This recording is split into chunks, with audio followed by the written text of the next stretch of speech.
Hey everyone, Insane Frame here, welcome on back. In the last video, I went to Punch Club 2 and did the game with just fuel, so basically that means a basic moveset. And yeah, I've had my time with that game, so it's back to Fallout. And what better challenge than to ask, can we beat Fallout 4 Far Harbour as a tunnel snake? Tunnel snakes make their appearance at the start of Fallout 3, and I even did a playthrough of using only items from Vault 101, where I used a tunnel snake outfit and any items in Vault 101. So today we're doing a similar thing. In Fallout 4, we arm ourselves accordingly, and we'll be stuck with whatever the Creation Club gives us, which is a leather jacket and a 10mm pistol from what I understand. We'll have to get them from a quest, which means no weapons or armour until we get them. So with the intro concluded, let's go over the rules. We may only use the tunnel snake's jacket and 10mm pistol. No glitch or exploits, and we're going to be playing on very hard difficulty. So with all said and done, let's go ahead and start on the run. We do the standard intro as usual, go into the vault, watch the bombs drop, blowing up the earth, and we get cryogenically frozen. And then the beginning of the storyline of Fallout 4 plays. The vault is fairly easy as we traverse through, lock the rad rates out before getting our pit boy letting us leave the vault. However, we decide to customize our character, which we will call Crease. A very on-the-nose reference, comment down below if you know the reference. And as for our build this run, we're going to go for an all-rounder build with agility being our highest stat, so we can use VATS a lot, whilst having a wide range of perks to choose from, like the gunslinger we are. We come on out and we see the wasteland, a crusty old place, but adventure awaits around every corner. But first, we go for Sean's special book and we add some more luck on our build, as it will help our crit meter out. Those of you who are new, you can use critical hits and VATS, and it ignores armor and does increase damage, a very powerful mechanic in Fallout 4. To start with though, we have a quest to do. We need to get the tunnel snake items. Until we get them, we're unarmed. So we select the tunnel snake's rule quest and off we go. We start listening to the radio as per the quest, and a location is marked on our map, so we go towards it. After a few moments, we end up going towards gunfire. It sounds really dangerous. Since we're unarmed, we head inside as we ramble around the vault, and there are ghouls, and I die a few times trying to get through.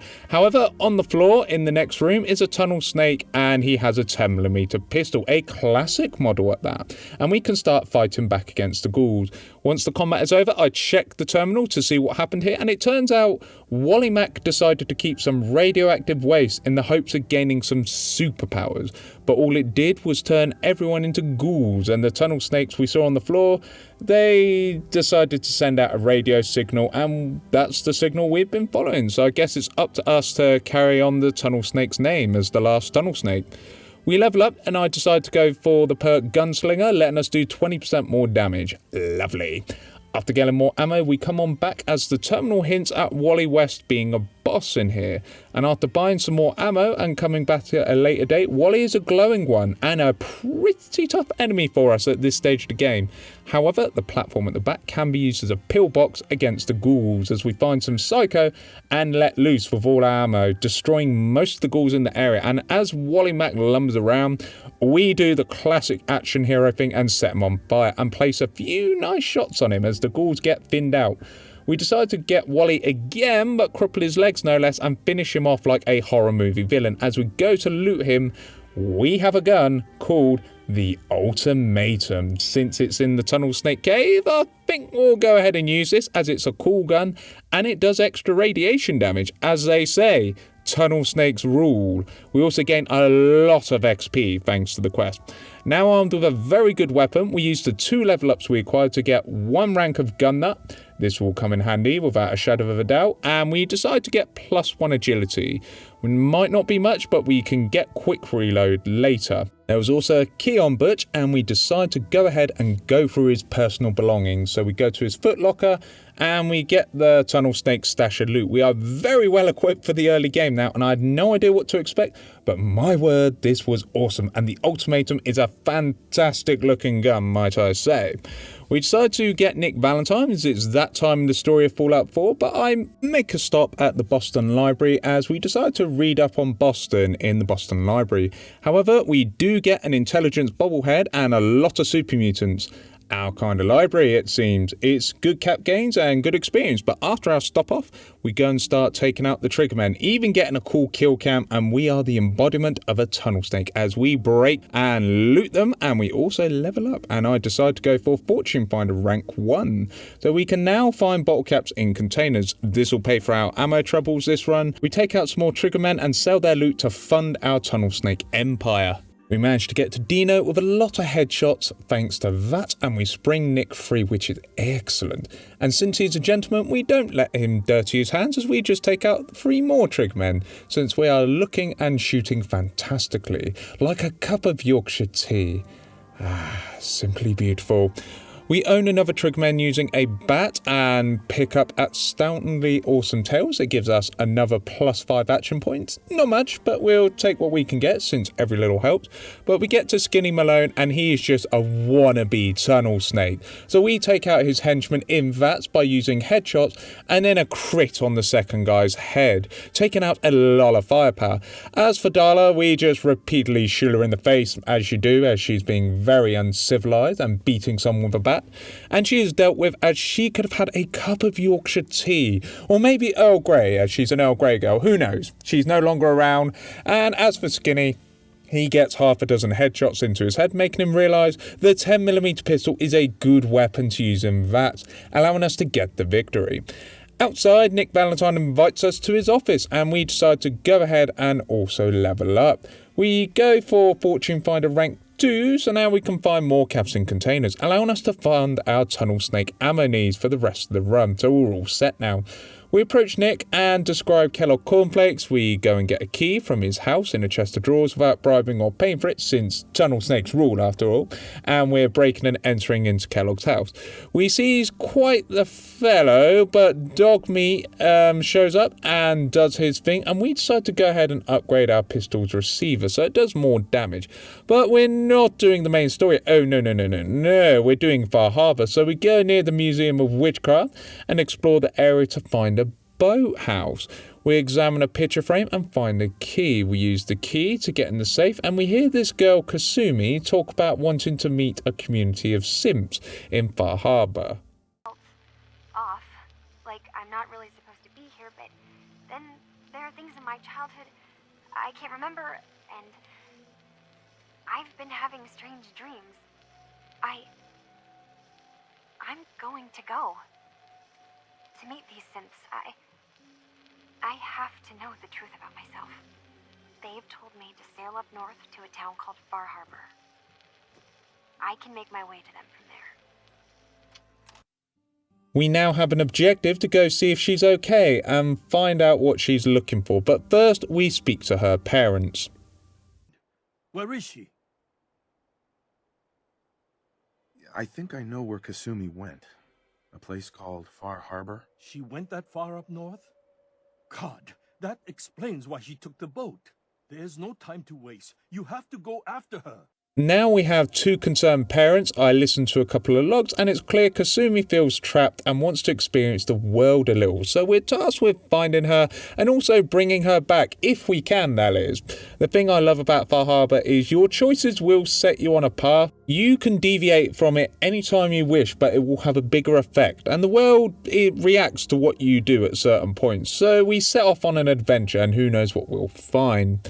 Once we take the boat, we see a pair of killies, cute little fellas, and when we enter Far Harbour, we see the boat that was mentioned earlier by the girl's parents. So she is still here, we just need to find where. Also, we have 2 level ups, and the first is we get rank 2, a gunsling, allowing us to do 40% more damage with our pistol and have increased range, a good perk. And the second perk is we go for quick hands, so we reload our weapon faster, so we don't have to worry about reloading mid-fight as much.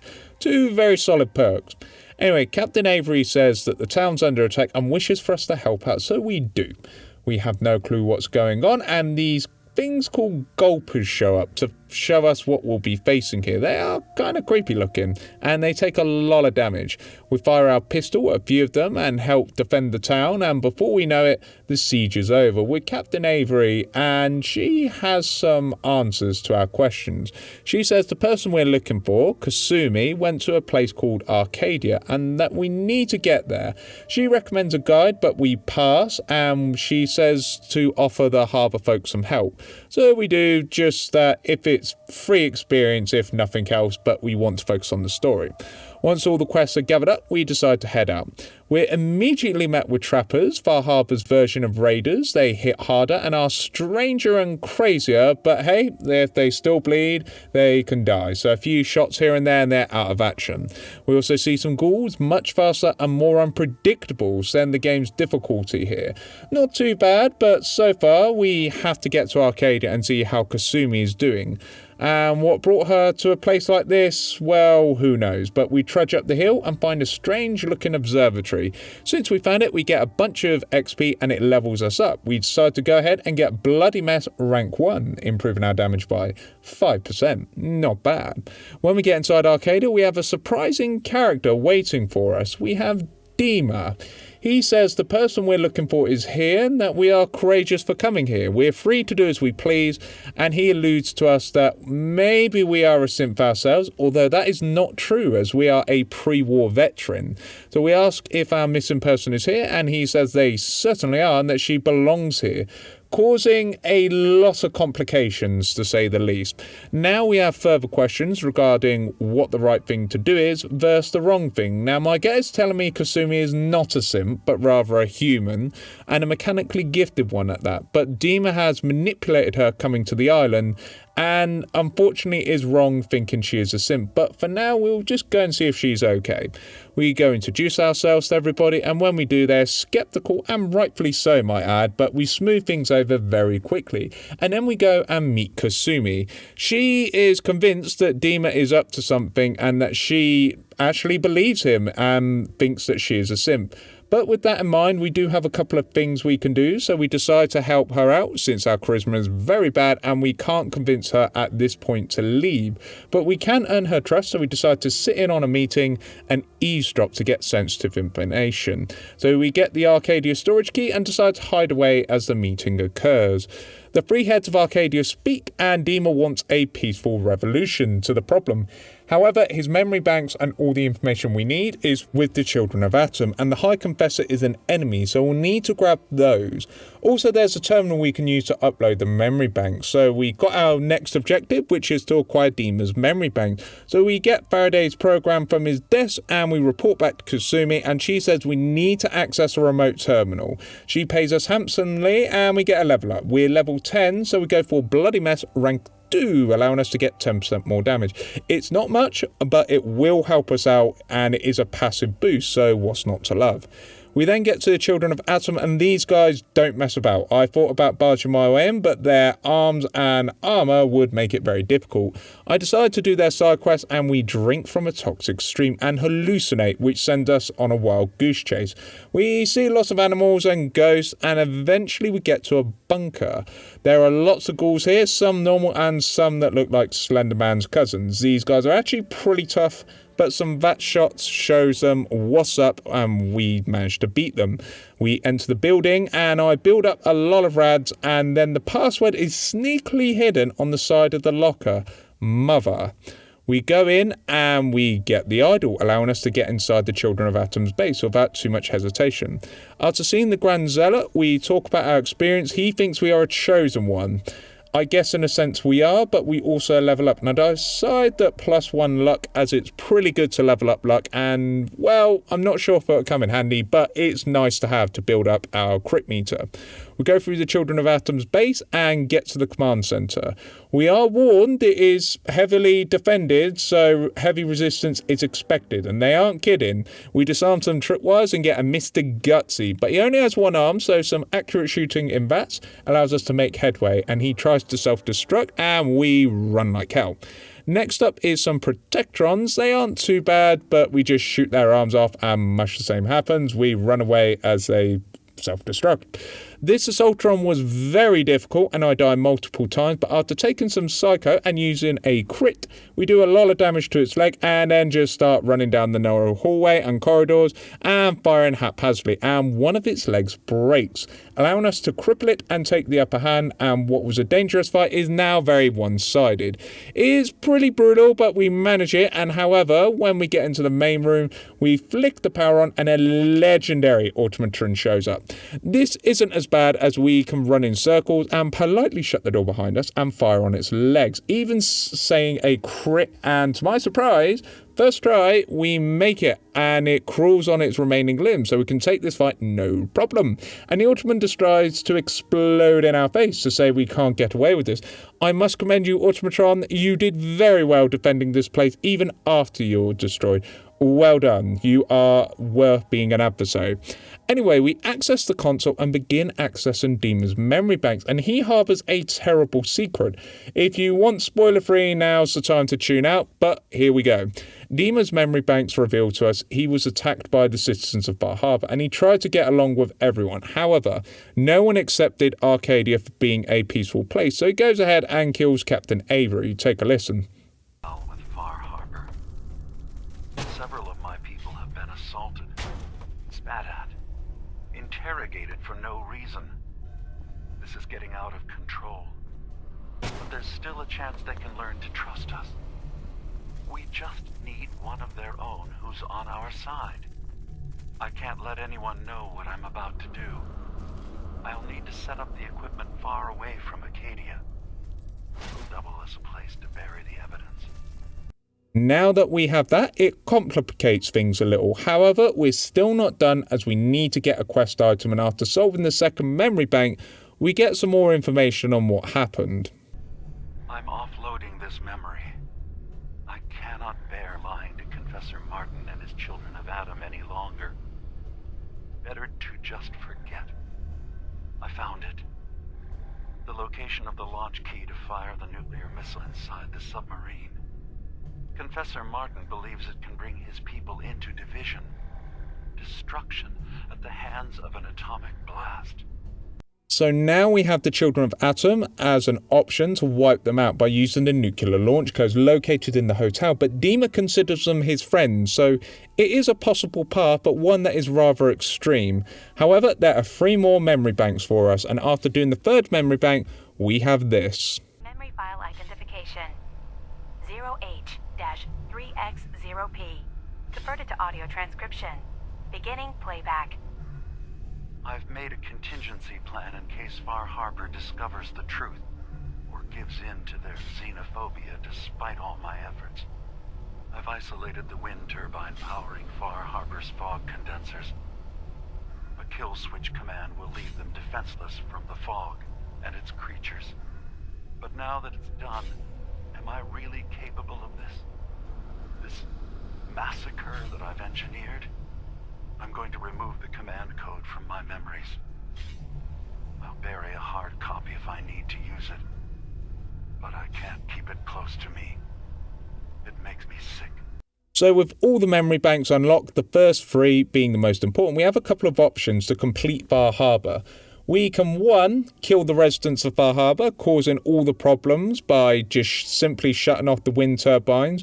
Or the second option is we can stop the Children of Atom by completing their ultimate goal and launching a nuke. There is a third option, but I don't think we'll be using that, but I will explain what it is later. Our main goal is to get Kasumi home, so we have to use the nuclear launch code's ending, which requires us to go to the hotel, so we make our way there. It's not too far off. As we get there, a lot of super mutants are here. We start roughing them up and getting into a fair old scrap with them, and we manage to get to the edge and sneak around and then snipe them as best I can with a pistol. It seems to work well, and after a few on the rooftops are dealt with, we go ahead and scour them.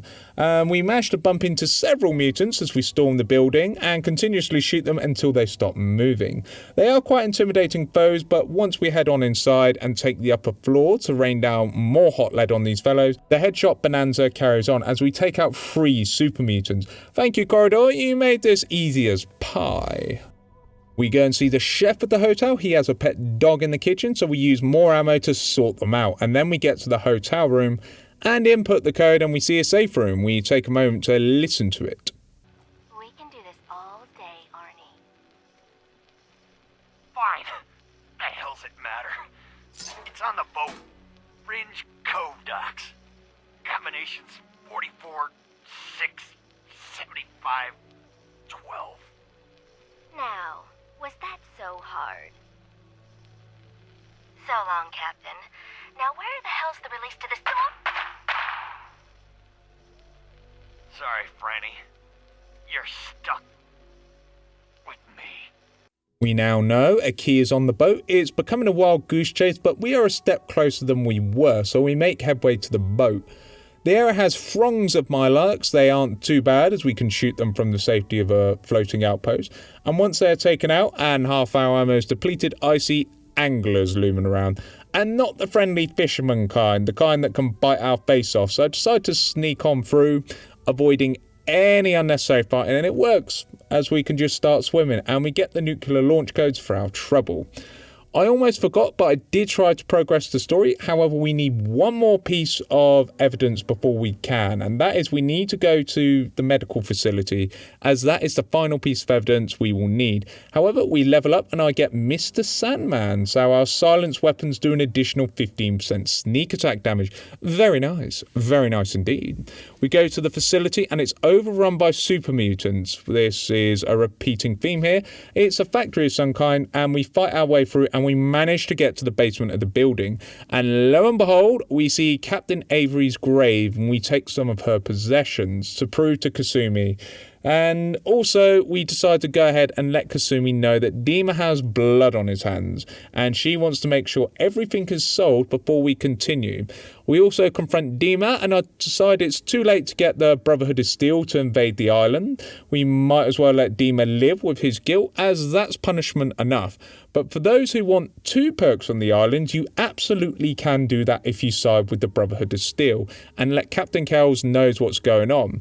But we're not doing that today. Instead, we have to get Kasumi off the island to complete our objective. So we go aboard the Nucleus, meet the Children of Atom. They have bunks with dead skeletons on. Very creepy. They whisper to themselves as well. And we decide to put the launch codes in and run like anything we have before. We mind our manners, of course, along the way, and when we get outside we run for our very lives, and then we see the explosion and we level up. But we also get the Far Harbour Survivalist perk, and with that we go back to Arcadia and talk to Dima. We agree to keep it secret. He gives us some armor and we can use it, but we also gain some levels. However, the end is near, and now we talk to the person who started all this in the first place, a girl who made her parents very worried. We talk to Kasumi, and now, finally, she wants to go home. So we get to Far Harbour, and the residents here are now all talking about what we've done. And we then go back and use the boat, and we go back to a loving family as Kasumi comes through the door, and we have a wonderful reunion. The Children of Atom got divided as they ultimately wanted, I guess, and maybe a bit early, but hey, details. And the residents here are together again. So the island is safe from fanatics. We get a reward chest from Kasumi's family.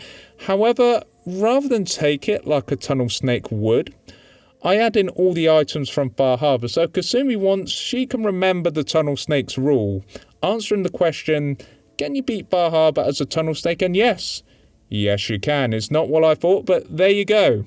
A happy ending from a tunnel snake, and remember, tunnel snakes rule. Well, I didn't know what to expect from Far Harbour. I've only played it once. I didn't know what the Tunnel Snake questline was going to be. So I decided why not mash the two together and see what happens. I definitely had a lot of fun doing this, and at some point we'll do the Brotherhood of Steel questline for Far Harbour, but it all wrapped up rather nicely. I have to say, I don't think this is the last we'll see of the Tunnel Snake crease. I do believe he'll have another DLC in the future, a much tougher one. We'll probably do Nuka Cola World with him, as he is the last remaining Tunnel Snake, but I can say this was awesome and a lot of fun, and in a strange way wrapped up really nicely.